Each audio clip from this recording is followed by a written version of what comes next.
ಇನ್ನೂ ನಿನಗೆ ಗೊತ್ತಾಗಿಲ್ವಾ? ಇವನನ್ನು ಯಾವಾಗ ಸಾಯಿಸ್ಬೇಕಂತ ನಾನು ಡಿಸೈಡ್ ಮಾಡಿ.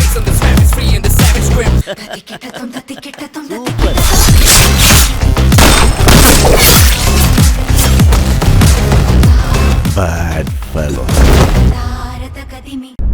ಮಾಮ್, ಇವತ್ತು ದೇವಸ್ಥಾನದಲ್ಲಿ ಏನದ್ ಗೊತ್ತಾ? ಅಂತದೇನಾಯ್ತು? ಈ ಮನೆ ಮುಳುಗೋಗಂತದ ಏನಾದ್ರು ಆಯ್ತಾ? ಮಾಮ್, ಯಾಕೆ ಮಾಮ್ ಹೀಗೆ ಹೇಳ್ತೀಯಾ? ನಾನು ಹೇಳೋದನ್ನ ಪೂರ್ತಿ ಕೇಳು ಮಾಮ್. ಅದೇನ್ ಹೇಳು. ಮಾಮ್, ನಮ್ ಫ್ಯಾಮಿಲಿಗೂ ವಸುಂಧರಾ ಫ್ಯಾಮಿಲಿಗೂ ಏನೋ ರಹಸ್ಯ ಸಂಬಂಧ ಇದೆ ಮಾಮ್. ರಹಸ್ಯ ಸಂಬಂಧನಾ? ಏನೋ ಹೇಳ್ತಿದ್ಯಾ?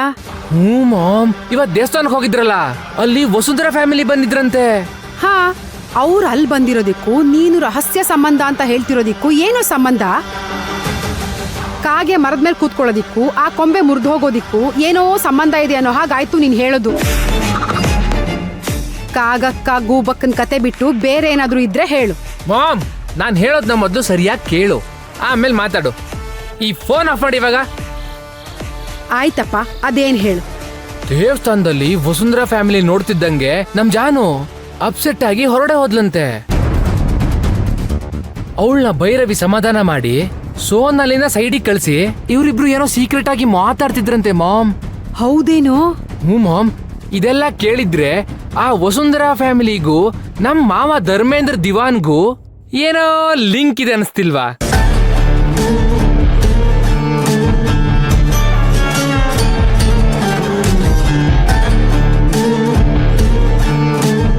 ನೀನ್ ಹೇಳೋದ್ ನಿಜ ಮಗ್ನೆ. ಹ್ಮ್, ಇಲ್ಲೇ ಏನೋ ಇದೆ. ನೀನ್ ಹೇಳ್ತಿರೋದ್ ನಿಜಾನೇ ಆಗಿದ್ರೆ ಅದೇನು ಅಂತ ನಾವು ಕಂಡು ಹಿಡಿಲೇಬೇಕು. S ma'am. ಇದೇನೋ ಒಂಥರ ಚಕ್ರವ್ಯೂಹದ ತರ ಇದೆಯಲ್ಲ. ಹ್ಞೂ ಮಾಮ್. ಲಕ್ಕಿ, ಚಕ್ರವ್ಯೂಹ ಬೇಯಿಸೋದು ತುಂಬಾನೇ ಕಷ್ಟ. ಅದೇ ತರ ಇಲ್ಲಿ ಏನ್ ನಡೀತಿದೆ ಅಂತ ತಿಳ್ಕೊಳ್ಳೋದು ಹೇಗೆ? ಇದಕ್ಕೇನಾದ್ರೂ ಒಂದ್ ದಾರಿ ಬೇಕಲ್ಲ.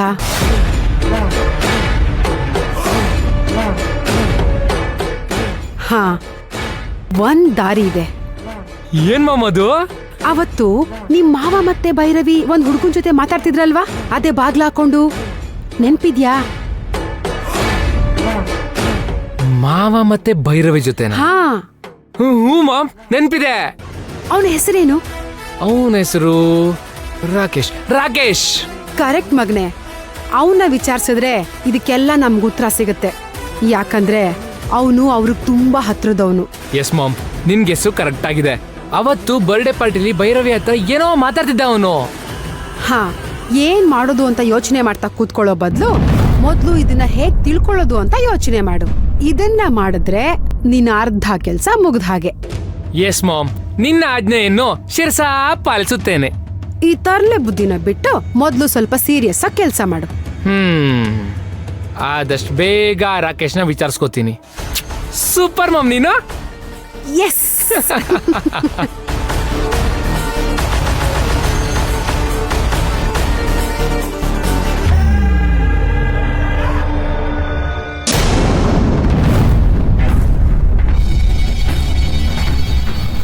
ಬಾಯ್ Shani. Thank you Veer. Ishani, thank you. ಯಾಕೆ? ಇವತ್ತು ನಾನು ತುಂಬಾ ಖುಷಿಯಾಗಿದ್ದೀನಿ, ಅದಕ್ಕೆ. ಆ ಖುಷಿ ಕಾರಣ ಏನು? ವೀರ್, ಇಷ್ಟು ದಿನ ನೀನು ನನ್ನ ಮದ್ವೆ ಮಾಡ್ಕೊಳಕ್ ಇಷ್ಟ ಇಲ್ಲದೆ ಹಿಂಜರಿತಾ ಇದ್ಯಾ, ನನ್ನ ಅವಾಯ್ಡ್ ಮಾಡ್ತಿದ್ಯಾ ಅಂತ ಅನ್ಕೊಂಡಿದ್ದೆ. ವೀರ್, ಬೆಳಗ್ಗೆನೂ ನಾನು ನಿನ್ನ ಹತ್ರ ಟೆಂಪಲ್ಗೆ ಹೋಗ್ಬೇಕು ಅಂತ ಹೇಳಿದ್ದೆ. ಆದ್ರೂ ನೀನು ಹೇಳ್ದೆ ಕೇಳ್ದೆ ಹೋಗಿರೋದ್ ನೋಡಿ ನನಗೆ ಶಾಕ್ ಆಯ್ತು. ಮನೆಯವ್ರೆಲ್ರೂ ನೀನ್ ಟೆಂಪಲ್ಗೆ ಬರಲ್ವೇನೋ ಅಂತ ಹೇಳಿದ್ರು. ಅದನ್ನ ಕೇಳಿ ಸ್ವಲ್ಪ ಅಪ್ಸೆಟ್ ಆದೆ. ಆದ್ರೂ ನನ್ ವೀರ್ ಬರ್ತಾನೆ ಅಂತ ಎಲ್ಲೋ ನನ್ ಮನ್ಸಲ್ಲಿ ಅನ್ನಿಸ್ತಾ ಇತ್ತು. ನೀನ್ ಬಂದಿಯಲ್ವಾ, ನನಗ್ ತುಂಬಾ ಖುಷಿ ಆಯ್ತು. ಹಾಯ್ ಶಾನಿ, ನೀನು ಮಾಮ್ ಅಷ್ಟೆಲ್ಲ ಹೇಳಿದ್ಮೇಲೆ ಬರ್ದೇ ಇರೋಕ್ಕಾಗತ್ತಾ? ಅದಕ್ಕೆ ಬಂದೆ. ಹಾ ವೀರ್, ನೀನ್ ಬಂದೇ ಬರ್ತೀಯ ಅಂತ ನಾನು ಹೇಳ್ದಾಗ್ಲೂ ಯಾರು ನಂಬ್ಲೇ ಇಲ್ಲ. ನನ್ಗೇನೆ ಅವನ್ನ ಬ್ಲೈಂಡ್ ಆಗಿ ನಂಬ್ತಿದ್ಯಾ ಅಂತ ಬೈದ್ರು. ವಾಟ್? ಹೌದಾ? ಹಾ ವೀರ್, ಬಟ್ ನೀನ್ ನನ್ನ ನಂಬಿಕೆನ ಉಳಿಸ್ಬಿಟ್ಟೆ. ಹಾಯ್ ಶಾನಿ. ಹಾಗೆ ಮನೆಯವ್ರ ಯೋಚನೆ ಎಲ್ಲ ತಪ್ಪು ಅಂತ ಸಾಬೀತ್ ಮಾಡ್ಬಿಟ್ಟೆ. ಅದಕ್ಕೆ ತುಂಬಾ thanks. It's okay Shani. Actually ನಿನ್ ಬಗ್ಗೆ ನಾನು ಸ್ವಲ್ಪ ನೆಗೆಟಿವ್ ಫೀಲ್ ಅಲ್ಲೇ ಇದ್ದೆ. ಆದ್ರೆ ನೆಗೆಟಿವ್ ಫೀಲ್ ಎಲ್ಲ ದೂರ ಆಗಿ ಪಾಸಿಟಿವ್ ಫೀಲ್ ಬರಕ್ಕೆ ಕಾರಣನೇ ಭೈರವಿ.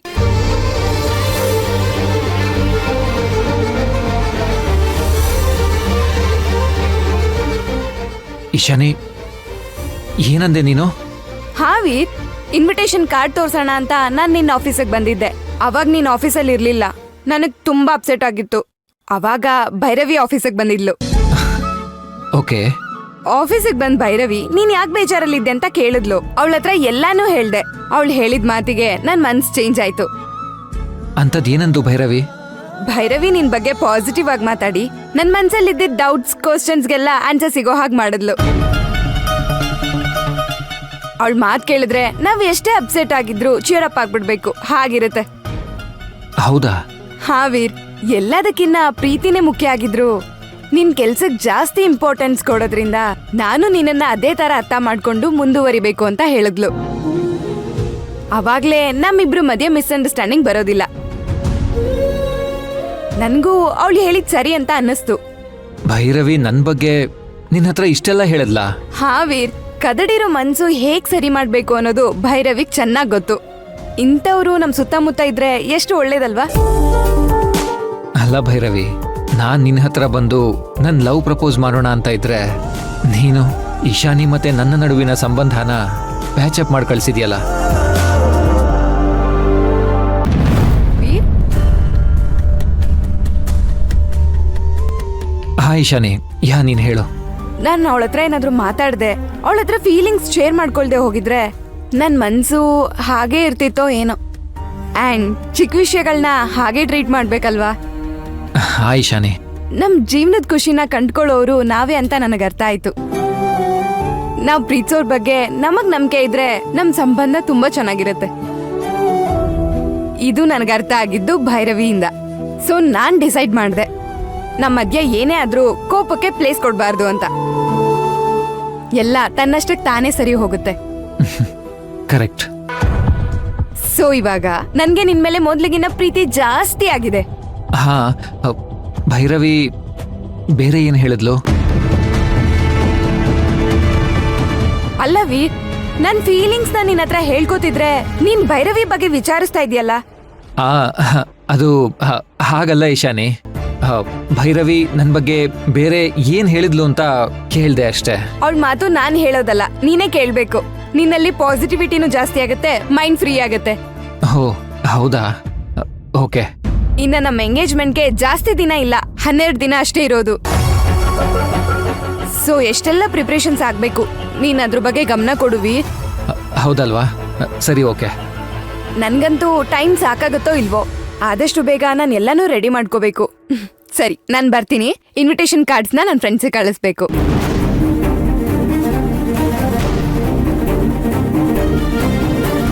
ಎಂಗೇಜ್ಮೆಂಟ್ಗೆ 12 ದಿನ ಇರೋದಷ್ಟೇ. ಮೈ ಗಾಡ್, ಈ 12 ದಿನದಲ್ಲಿ ನಾನು ನನ್ನ ಪ್ರೀತಿನ ಭೈರವಿ ಅವ್ರಿಗೆ ಹೇಳಬೇಕು. ಅಷ್ಟರಲ್ಲಿ ನನ್ನ ಪ್ರೀತಿನ ಭೈರವಿ ಅವ್ರಿಗೆ ಹೇಳಿ ಅವ್ರನ್ನ ಒಪ್ಪಿಸ್ಬೇಕು. ಟೈಮ್ ಕೂಡ ಇಲ್ಲ. ಇಂಥ ಟೈಮಲ್ಲಿ ತಲೆನೋವು ಓಡಲ್ಲ. ಅರ್ಜೆಂಟಲ್ಲಿ ಏನಾದರೂ ಎಡವಟ್ಟಾಗ್ಬಿಟ್ರೆ? ಹೌದು, ಅವಳು ಈಸಿಯಾಗಿ ಒಪ್ಕೊಂಡ್ರೆ ಏನೂ ತೊಂದರೆ ಇರಲ್ಲ. ಒಪ್ಕೊಂಡ್ರೆ ಇಶಾನಿ ಜೊತೆ ಹೇಗಾದರೂ ಎಂಗೇಜ್ಮೆಂಟ್ ಕ್ಯಾನ್ಸಲ್ ಮಾಡ್ಬೋದು. ಆದರೆ ಮನೇಲಿ 3rd ವರ್ಲ್ಡ್ ವಾರೇ ನಡೆಯುತ್ತೆ. ಯಾವುದಕ್ಕೂ ಟೆನ್ಷನ್ ಆಗಬಾರ್ದು. ನಮ್ಮ ಜೀವನನ ನಾವು ಪ್ರೀತಿಸೋರ ಜೊತೆಗೇನೆ ಕಳಿಬೇಕು. ಆಗ್ಲೇ ಆ ಜೀವನಕ್ಕೊಂದು ಅರ್ಥ. ಬಟ್ ಇದೆಲ್ಲ ನಡೆಯುತ್ತೋ ಇಲ್ವೋ? ಕನ್ಸಿನ ಕನ್ಯೆ ಜೀವನಕ್ಕೆ ಬರದೆ ಕನ್ಸಿನ ಕನ್ಯಾಗೆ ಉಳಿತಾಳೋ ಏನೋ. ಹೇಗೆ ಹ್ಯಾಂಡಲ್ ಮಾಡಬೇಕು ಅಂತಾನೆ ಗೊತ್ತಾಗ್ತಾ ಇಲ್ಲ.